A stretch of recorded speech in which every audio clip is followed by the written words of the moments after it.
Maths concept academy. मेरा नाम रवि। मैं आपके लिए मैथमेटिकल कंटेंट और साथ ही साथ केवीएस की अपडेट लेके आता हूँ। तो जैसे कि हम लोगों ने केवीएस पीआरटी के लिए या किसी भी गवर्नमेंट जॉब के एग्जाम के लिए जनरल साइंस की सीरीज स्टार्ट कर रखी है। इसमें हम आ गए हैं डे 9 पे।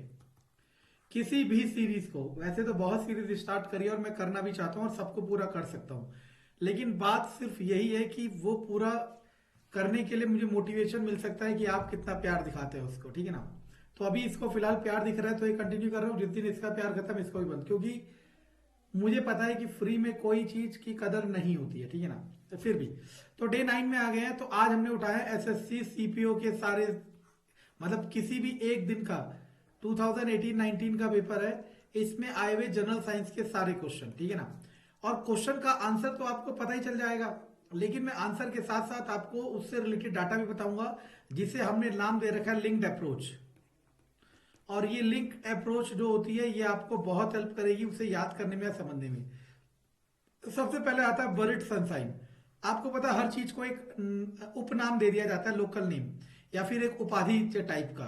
तो कोल को बुरिट सनशाइन इसलिए कहते हैं क्योंकि कोल जमीन के नीचे से निकलता है और निकलने के बाद यही दुनिया को उजाला दे रहा है। आपको हैरानी होगी, एनर्जी किसी भी तरह की मैक्सिमम केसेस में, अगर न्यूक्लियर वगैरह को छोड़ दे, सोलर को छोड़ दे, विंड को छोड़ दे, मैक्सिमम पोर्शन जो एनर्जी निकल रहा है वो कोल एंड पेट्रोलियम से निकल रहा है, ठीक है ना। That's why it is called buried sunshine. Okay, buried मतलब दबा, सनशाइन मतलब उजाला। इसी से तो इलेक्ट्रिसिटी मिल रही है। आपको पता है थर्मल पावर प्लांट एक चीज होती है। थर्मल मतलब हीट होता है। तो इसमें क्या करते हैं,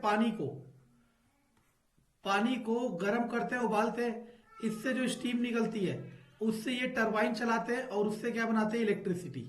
और उसी इलेक्ट्रिसिटी से आपकी कॉलोनी, आपका घर सनशाइन करता है, समझे। और ये जल किसकी वजह से रहा है, कोयले की वजह से। ये थोड़ा ना पन्नी और कागज से जलाएंगे, कोल से। That's why it is called buried sunshine, क्योंकि ये सनशाइन करता है। अब ये वाला क्वेश्चन समझो। जैसे आप सब लोगों ने बचपन में, आप सब लोगों ने, बहुतों ने सोडा शॉप तो देखी होगी,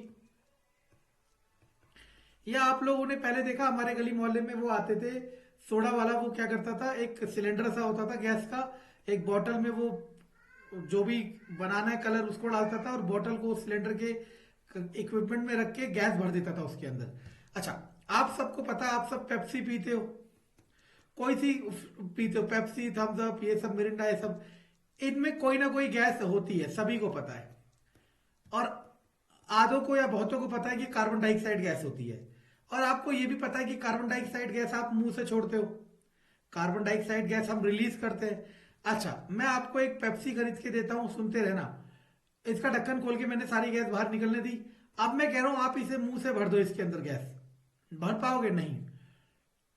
क्यों? क्योंकि आपको ये बात पता ही नहीं पता कि किसी भी लिक्विड में अगर आप गैस डिसॉल्व कर रहे हो तो आपका pressure of gas should be high.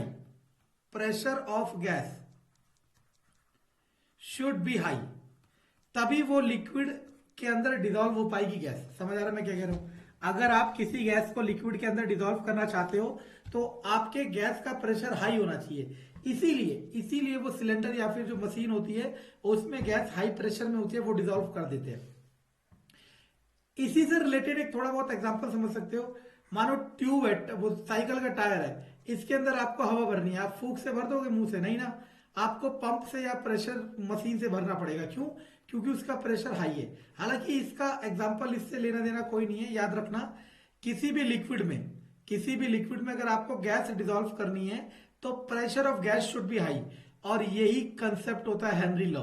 आपको हैरानी होगी, एसएससी सीपीओ का पेपर है, मतलब गवर्नमेंट जॉब का पेपर है, जिसमें साइंस एनसीईआरटी लेवल की नहीं करनी, मतलब स्पेसिफाइड वे में नहीं करनी, फिर भी क्लास 12th का क्वेश्चन है ये। क्लास 12th केमिस्ट्री, हम तो कम से कम 7-8 साल हो गए केमिस्ट्री फिजिक्स पढ़ाते हुए, आईआईटी जेई लेवल तक, तो हमें पता है। क्लास 12th केमिस्ट्री में चैप्टर नंबर 2 है सॉल्यूशन, जिसको हैरानी हो रही है, P equal to KHX, pressure equal to Henry constant in mole fraction. ये सब आपके काम का नहीं है। अब आप कहोगे 12th क्लास का केमिस्ट्री का क्वेश्चन पूछ लिया सर, आपने तो मना किया था। मैंने एक बात और कही थी, मैंने क्या कहा था, जो भी क्वेश्चन आपसे पूछा जाएगा वो जनरल साइंस का पार्ट होगा, मतलब वो डेली लाइफ में कहीं ना कहीं इस्तेमाल होगा। और ऐसा दुनिया में कोई इंसान नहीं है जिसने कोको कोला पेप्सी ये सब ना पिया हो, ठीक है ना। तो आंसर आ गया हेनरी लॉ। याद रखना कि किसी भी लिक्विड में अगर कोई भी गैस डिजोल्व करनी है, कार्बन डाइऑक्साइड नहीं कोई सी भी, तो आपको गैस का प्रेशर बहुत हाई चाहिए, that is called Henry law. दांत का स्ट्रक्चर मैंने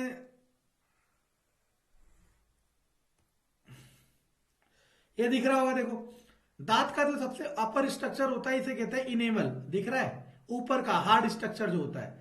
उसके बाद होता है डेंटिन, उसके बाद होता है पल्प, सॉफ्ट पार्ट, और देखो जड़ों वाला है ये दिखा CEMENTUM। चार पार्ट याद करने हैं, इनेमल, डेंटिन, पल्प और सीमेंटम। इनेमल सबसे ऊपर, डेंटिन, पल्प और सीमेंटम। समझ आ रहा मैं क्या कह रहा हूं। EDPC, EDPC, enamel, dentin, pulp और सीमेंटम।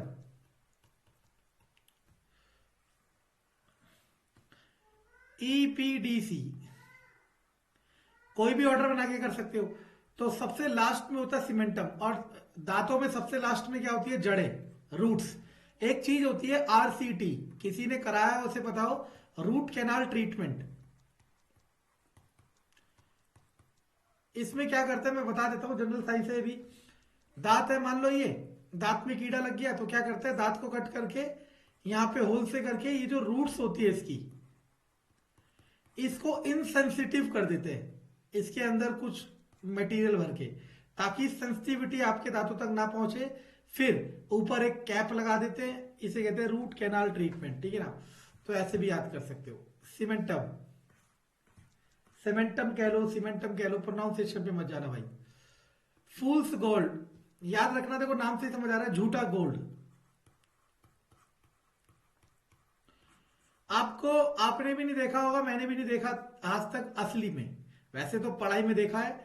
पाइराइट का जो कलर होता है ना, और जिसका अपीरियंस होता है, वो एग्जैक्टली गोल्ड जैसा होता है। मतलब अगर कोई अनएक्सपर्ट आई है, मतलब एक ऐसा आदमी जिसे सुनहर को छोड़ के, गोल्ड स्मिथ को छोड़ के, आम आदमी जिसने सोना कभी कभी देखा, जैसे हम जैसा शादी ब्याह में पहनते हैं ना वाली अंगूठी, बस उसके बिना उसको उतार के रख देते हैं। तो हम लोगों को पायराइट दिखाया जाए तो हमें सोना समझ के बेवकूफ बनाया जा सकता है, तभी इसको कहा जाता है फूल्स गोल्ड। लार्ज इंस्टेंटाइन और स्मॉल इंस्टेंटाइन के बीच का एक पाउच लाइक स्ट्रक्चर होता है, जिसको कहते हैं CAECUM। ये बायोलॉजी का है। एक चैप्टर है लाइफ प्रोसेस, क्लास 10th। अगर आपने अच्छे से पढ़ लिया तो आप ऐसे बायोलॉजी के, जनरल साइंस के क्वेश्चन चुटकियों में कर दोगे। और अगर आप सब चाहते हो कि ये मुझे कराए, मैं कराऊं, मैं तो बहुत डीपली पढ़ा सकता हूं इसको, तो आप उससे पूछ सकते हैं, बायोलॉजी का कोई सा भी चैप्टर, ठीक है ना। लेकिन अगर मिनिमम 10 कमेंट होंगे इस चैप्टर के लिए तभी कराया जाएगा, वरना आंगनवाड़ी नहीं है कि भंडार खिचड़ी बांटी जाए, आपको पसंद ना आए तो नाली में गिर दो, ठीक है ना। Which of the following can be categorise as a solution. Solution का एक वर्ड होता है जिसे कहते हैं होमोजीनियस मिक्सचर। हम लोगों को एक गलत विचारधारा होती है, विचारधारा ये होती है कि सॉल्यूशन सिर्फ लिक्विड का हो सकता है, सॉल्यूशन गैसेस का भी हो सकता है, ठीक है ना। सॉल्यूशन के लिए ये कंडीशन जरूरी है होमोजीनियस। अब ये होमोजीनियस क्या होता है ये समझने की जरूरत है। होमो का मतलब होता है सेम, होमोजीनियस का मतलब होता है जिसमें concentration throughout the mixture या throughout the solution same रहे। मान लो आपने एक नमक पानी का घोल बना दिया, तो ये यहां से पियो, यहां से पियो, यहां से पियो, जब नमक घुल गया इसमें, तो हर तरफ नमक की कॉन्सेंट्रेशन सेम होगी या अलग अलग होगी, सेम होगी। बाकी किसी में भी, पहली बात तो बाकी में दूसरा कंपोनेंट दिख ही नहीं रहा, इसमें दो कंपोनेंट तो है, होमोजीनियस मिक्सचर ऑफ 2 और मोर कंपोनेंट। ये तो बहुत आसान क्वेश्चन था, ठीक है ना, क्योंकि इसी में दो दिख रहे हैं आपको। सी वाटर में क्या होता है, पानी होता है और नमक होता है, पता है ना आपको।